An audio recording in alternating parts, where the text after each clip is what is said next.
In addition to inserting regular tables, changing and modifying tables by merging and splitting cells, and inserting Excel spreadsheets, there's one other type of table that you can insert, and that's a quick table. Quick tables, which you'll find by choosing the drop-down on the Table command on the Insert tab of the ribbon, and then choosing Quick Tables.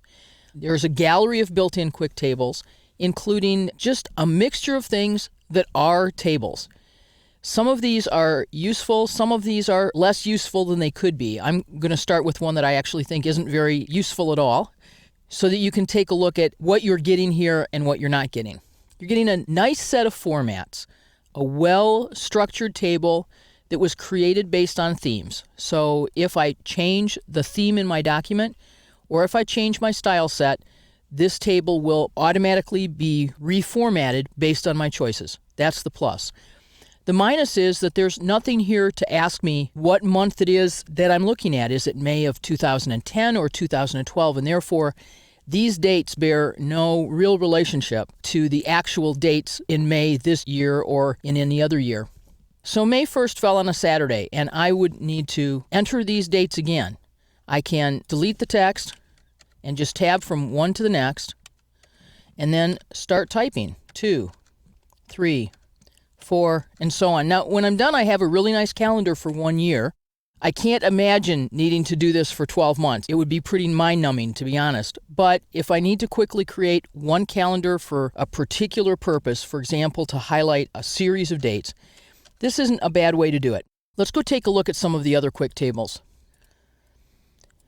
You'll find other calendar styles that are in here. They work the same way. They're not tied to any real calendar. I actually like the look of this calendar.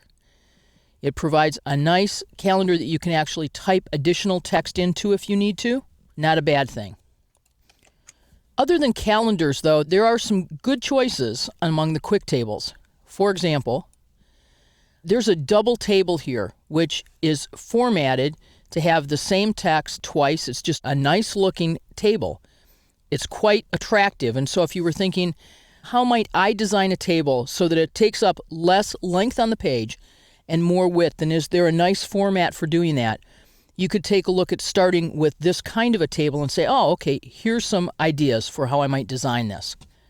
Again, insert table, quick tables. And here's a tabular list. It's a table that's formatted really tightly. You can wrap other text around it, and you can simply delete the contents and type in your own contents, tabbing from cell to cell.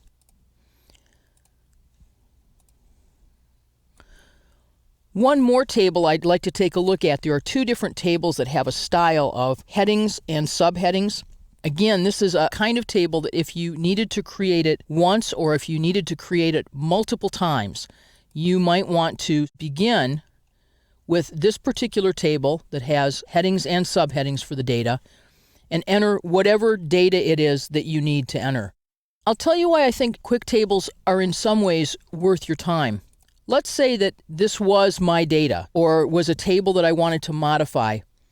When I'm all done modifying this particular quick table, for example, putting in actual numbers or putting in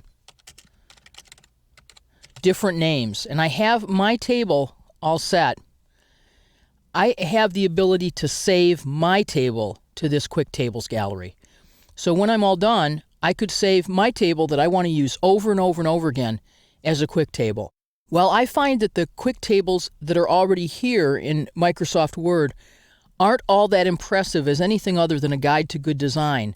The fact that this feature exists and that I can save my own tables to the quick tables gallery makes me far more interested in using quick tables.